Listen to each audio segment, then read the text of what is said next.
cross now live to academic and researcher Christopher Helali. Christopher, it's good to have you join me now.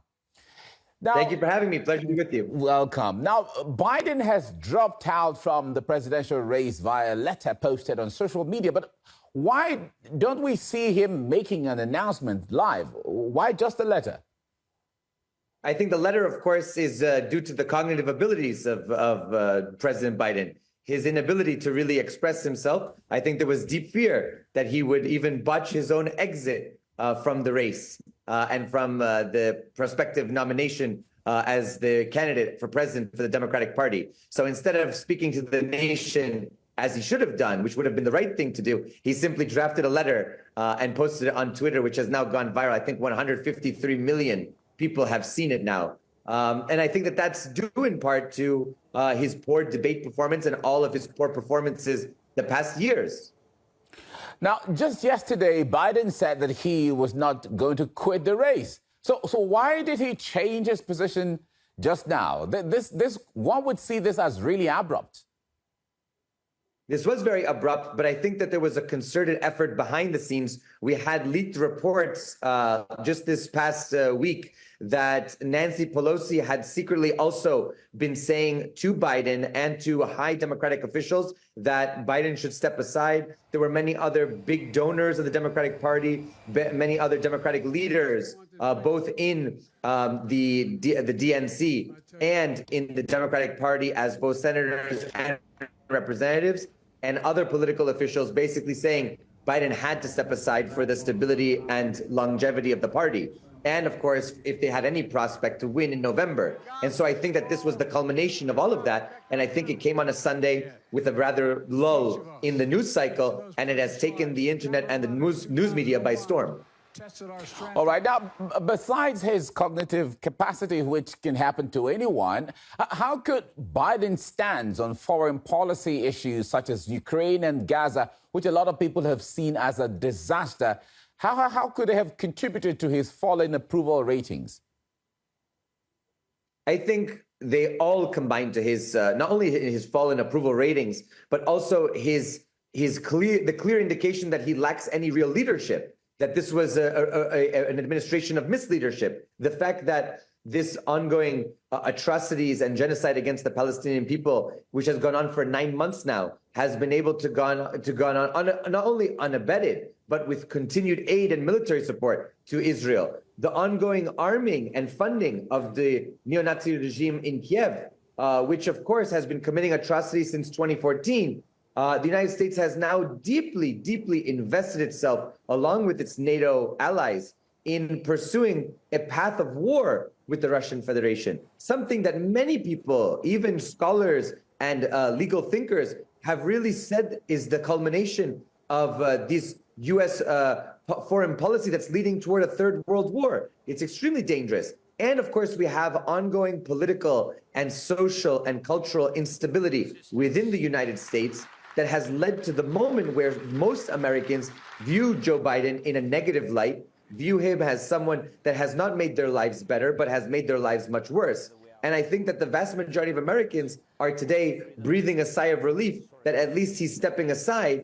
But I don't know what comes after. I mean, now Kamala Harris has been sort of anointed undemocratically for a party that calls itself democratic. And I think that this is something very concerning for many Americans today. We're hearing that comments too. People are concerned. We call it the democracy. Why not make a democratic move? Now, Biden has endorsed Vice President Kamala Harris, like you said, but other than there's a potential candidate such as Hillary Clinton. Well, of course, we know Biden is the president. He's one person. The convention is coming up. There are powerful forces within the party. We don't know how things are going to turn out at the convention. Now, how do you think U.S. foreign policy will change if either of these women becomes president eventually? Let's create a scenario here.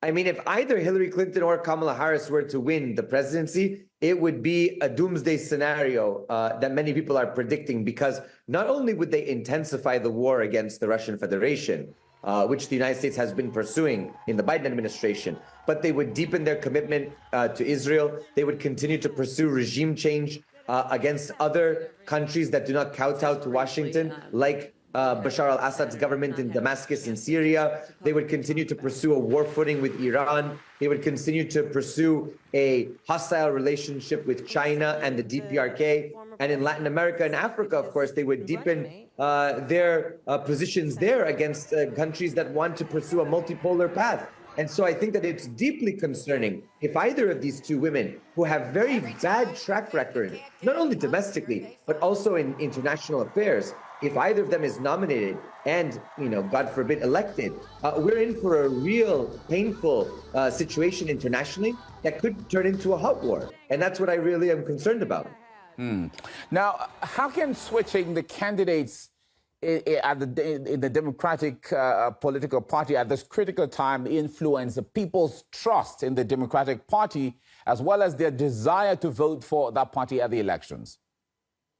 I think people's trust is broken in the Democratic Party, quite honestly. And from what I'm hearing on the ground, many people are deeply concerned about not only the lack of democracy within the Democratic Party and the opportunity to select a candidate that best represents their interests, but also in the transparency for the decision-making that goes on behind the scenes within the Democratic National Committee and sort of how the Democratic Party functions in terms of nominating candidates, but also in terms of its financial resources that it gives to certain candidates, in terms of the airtime that it provides.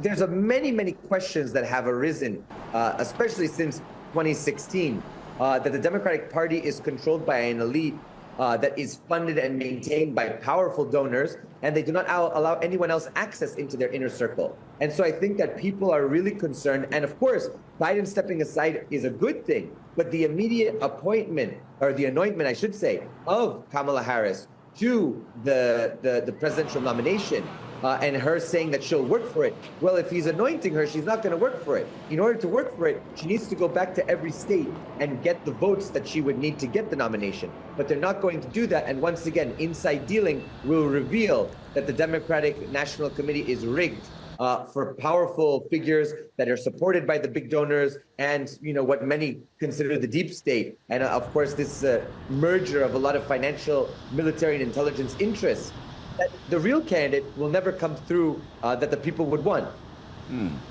Now, some top Republicans are now calling for Biden to resign from the presidency. How likely is that to happen?